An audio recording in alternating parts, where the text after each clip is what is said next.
시청자 여러분 안녕하십니까? BOA 뉴스투데이 시작합니다. 도널드 트럼프 미국 대통령이 도움이 된다면 3차 미북 정상회담을 할 수도 있다는 입장을 밝힌 데 대해 미국의 전문가들은 공을 또다시 북한에 돌린 것으로 분석했습니다. 북한은 자신들이 원하는 제재 해제 등을 미국이 해결해주기 전에는 대선 상황을 지켜볼 뿐 호응하지 않을 것으로 전망했습니다. 첫 소식 안소영 기자가 보도합니다. 도널드 트럼프 대통령이 7일 미국 그레이 TV와의 인터뷰를 통해 도움이 된다면 미북 정상회담에 임할 수 있다는 입장을 밝혔습니다. 김정은 위원장과의 만남이 도움이 될 것으로 보느냐는 추가 질문에는 아마도 그럴 것이라면서 북한 김정은 위원장과의 친분 관계를 또다시 거론했습니다. 크리스토퍼 힐 전 국무부 동아시아 태평양 차관보는 이번 트럼프 대통령의 발언은 대북 외교를 이어가고 있음을 보여주려는 이전 수사법의 연장선이라며 큰 의미가 아니라고 분석했습니다. 그러면서 북한은 11월 대선 전까지 현재 상황을 유지하며 어떤 정권과 협상을 해야 할지 지켜볼 것인 만큼 미북 정상회담이 열릴 가능성은 거의 없다고 말했습니다. North Korea has indicated zero interest in denuclearization. I don't see any diplomatic effort with North Korea started again until after the election. 게리 세이머 전 백악관 대량살상 무기 조정관은 북한은 자신들의 요구가 관철되지 않는다면 대선 전까지 움직이려 하지 않을 것이라면서 북한의 셈법이 복잡해졌을 것이라고 분석했습니다. I think Kim Jong-un would have a summit if the U.S. indicated it would accept the Hanoi proposal that Trump rejected. But if the U.S. is not prepared to accept the Hanoi proposal, then I think Kim Jong-un is going to wait until after the U.S. election. 조셉 윤 전 국무부 대북특별대표는 트럼프 대통령의 발언은 경제난을 겪는 북한에 구미를 당길 수는 있겠지만 미북 정상회담으로 이어지긴 어렵다고 분석했습니다.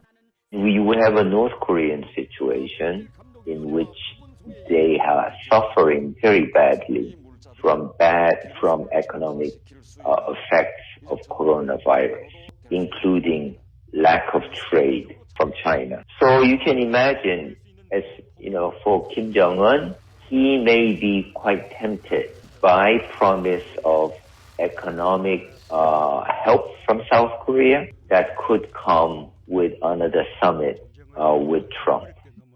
마크 피츠패트릭 전 국무부 비확산 담당 부차관보는 미북 정상회담 개최를 완전히 배제할 수 없다고 전망했습니다.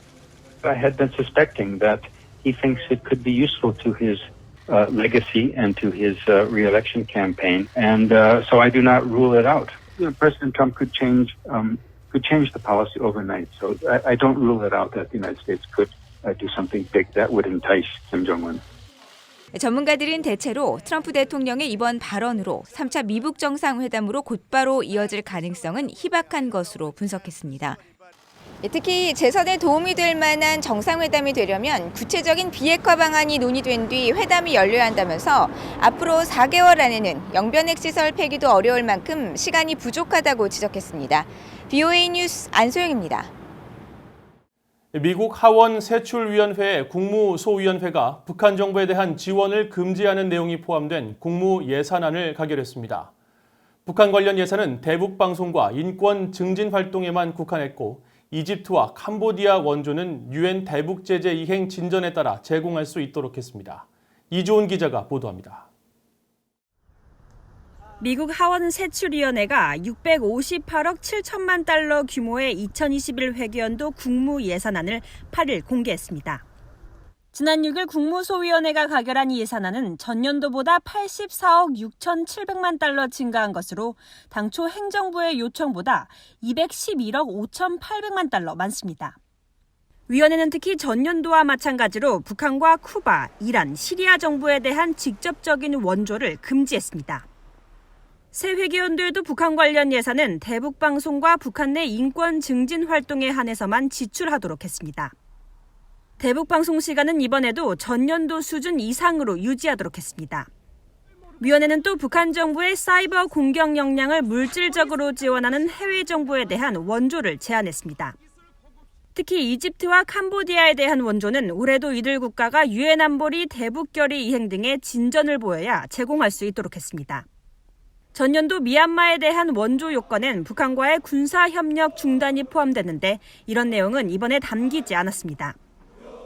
하원세출위원회는 또 국무부 내 북한 인권특사 담당에게 미국 내 한인 지역단체들과 협의해 향후 미북 이산가족 상봉을 원하는 한인들을 파악할 것도 촉구했습니다.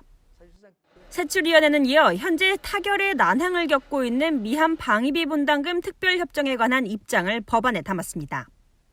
공정하고 공평한 5년 적용의 방위비 분담금 특별협정을 위해 한국과의 선의의 협상에 관여할 것을 촉구했습니다. 하원세출위원회가 미한 방위비 분담 협상에 관한 입장을 법안에 담은 건 이번이 처음입니다. 이 법안에 대한 세출위원회 심의와 표결은 오늘 실시됩니다. VOA 뉴스 이존입니다.